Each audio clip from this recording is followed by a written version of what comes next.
So a very good day to Dr. Gita, and my presentation topic for today will be evolution of the Sanskrit language. So as a basic knowledge or basic introduction, Sanskrit language is actually a language that arises together with Hinduism, and it is almost existed since 1700 BC to 1200 BC. Okay. So let's see what are we going to discuss for today. So basically, we are having four parts that we are going to discuss, which is evolution of Sanskrit language from the branches of Proto-Indo-European language. The second one will be writing system, and last but not least, the word evolution in the descendants language and in other language family. So in this topic, I'm going to emphasize more between Sanskrit, English, and Malay language since they are the common language that been used in Malaysia. Okay, so now let us see what language that Sanskrit evolved from. So as you can see from my mouse, Sanskrit is actually evolved from the Proto-Indo-European, which is known as an ancient group of language. And this Proto-Indo-European will spread to Indo-Iranian until the Germanic language family. Okay, so as we can see, Sanskrit and English actually they share a common ancestor, which is the Proto-Indo-European, but they derive in different times in different branches. Okay, so as we can see, how actually Sanskrit language derive from the Proto-Indo-European. Okay, so to discuss this topic, I need to propose out a hypothesis known as Anatolian hypothesis. So as you can see from this screen, the pink color section is known as the Anatolian part, which is derived from the Armenian, the Baltic, Slavic, and the Russian classical region, or known as the central region between Asia and Europe region. Okay, and the people that live in this region is known as Anatolian tribes, and they bring the ancient Proto-Indo-Europeans.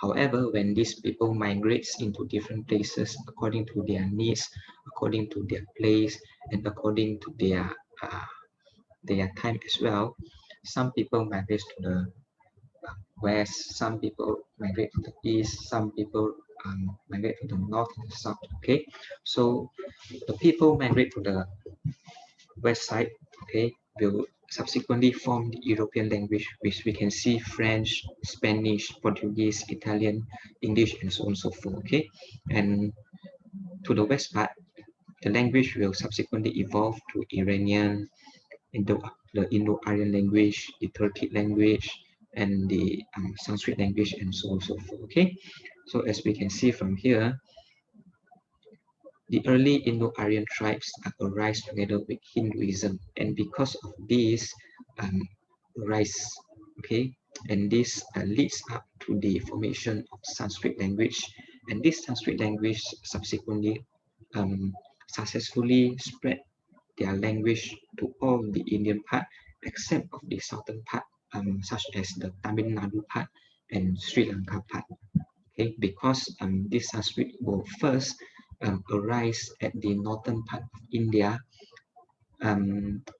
such as the Pakistan and the northern Punjabi region of India. So why scientists propose this fact that Sanskrit evolved from Proto-Indo-European? So we can analyze this from three facts. First is the genetic of the ancient peoples. The scientists did a very good research among the genetic of ancient peoples.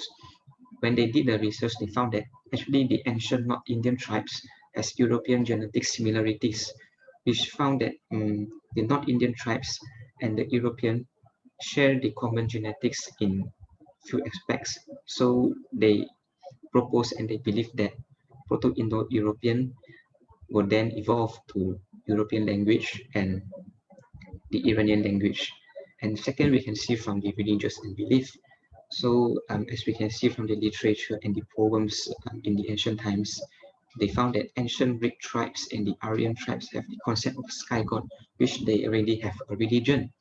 And the interesting fact is that in the term of sky god, for the Sanskrit, Greek, and Latin people, they use a common name for their sky god, which you can see from the Sanskrit language. They know their sky god as Deus Pitta and Zeus for Greek. And you can see from the Zeus and Deus is kind of similarities in pronunciation. And Jupiter in Latin word, which may refer to the same god, which is sky god. So Jupiter, if you see the Jew, is a bit same with Zeus and Deus. And Peter in the Latin verse is actually kind of similar with Pitta and father in Greek. And this become a strong belief that faith and the language are evolved in different types and in different times. So third, we can see from the word origin comparison between Sanskrit and English. And English is the most common language that we are using now. So it's actually more accurate and more interesting to differentiate Sanskrit and English. And this is the most interesting part. Okay, as we can see, there are quite similarities between Sanskrit word and English, which you can see from here. I already listed some of it. Manu from Sanskrit will become man. Sarpa, serpent. Nam, name. Three, tree. So you can see the number is quite similar. Atta, 8. Che, 6. And also animals, gao, cow. And also the nouns, materi, mother, such as what I discussed just now, Pitta and father. Yeah, they share the same, almost the same pronunciation. So let's come to the writing system of Sanskrit. So Sanskrit is actually a dead language such as Latin because Sanskrit doesn't have any writing system in first. Instead, they communicate through oral communication, and they communicate through oral, so it doesn't have any writing system for them to conclude or jot down their words or their sentence in a form of writing system. So meanwhile, soon, because of the rise of Hinduism, Buddhism, and Jainism, they started to develop writing system.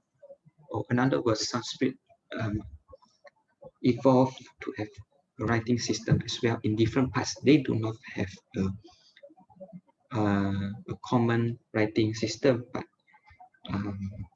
in fact, they have different writing system in different places. So as we can see in Myanmar, they are using a Pali writing. The Pali writing is quite similar with the Burmese writing now, and they borrowed from the ancient writings from Siddham, Sarda, Brahmi scriptures, and also the Grantham Tamil Nadu.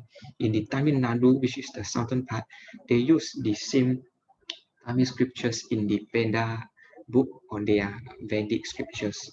And however, they start to develop their only one script, which is the Devanagari script from 1 AD. Yeah, and also during that time, a grammar composer known as Panini, he is a very great composer that he start to compose all types of grammar, all types of sentence structures in the Kitab Veda, or known as the Veda book, which is for religious using.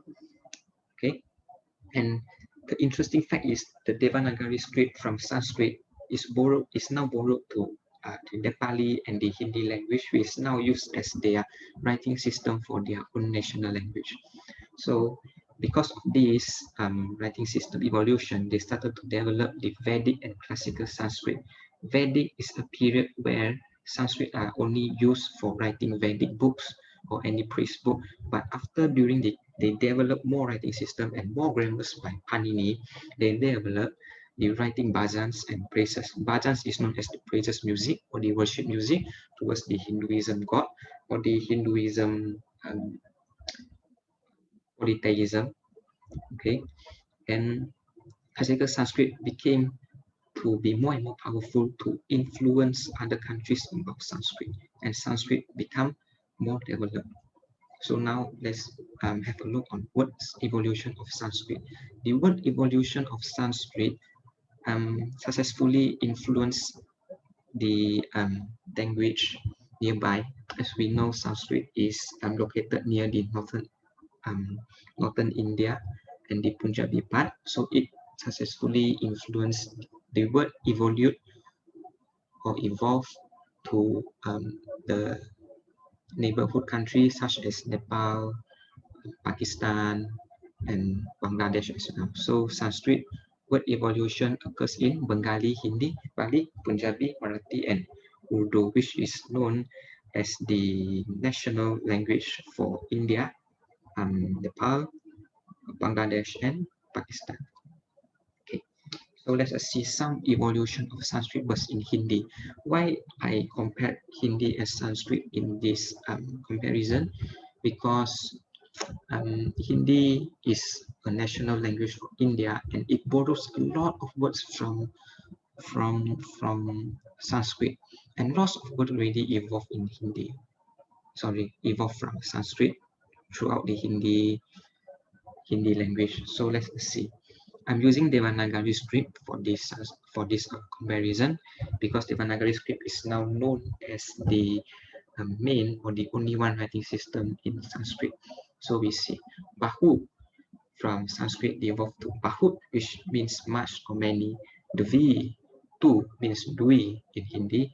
Three, which is similar to English tree, evolved to tin.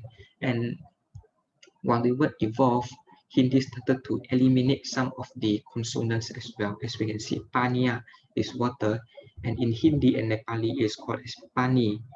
Four, Sanskrit known as chatur, but in Hindi they eliminate the tul sound, become tsar. Nepali also has the sound of tsar. Okay, and now let us see the word evolution on Sanskrit towards the other language family, which is the Proto-Malayo-Polynesian. Malayo-Polynesian is a very ancient language among the Malay community, such as Malaysia and Indonesia. And because of the influence of Hindi, influence of Sanskrit, the Malayu or the Malay language actually already accepted a lot of word evolution from Sanskrit. So we can see from the first one, Russia, it became Russia, which is secret, because in Malay we sometimes use the pronunciation of Sia. Instead we use this as Sia. And Dukha, we transform it to Dukkha, because Kha, we seldom use this very high of tone or this very low tone. We seldom use this low tone in Malay language. And Anugrah became Anugerah. And also in Bahasa, Bah, Malay language doesn't use the pronunciation of Bah. Instead, we simplify it, become Bahah. Bahah. So we became Bahasa, which is Bahasa Melayu, is known as Malay language. Okay. Right, so this is basically some information that I've gathered from the Sanskrit evolution. And thank you for listening. Thank you very much.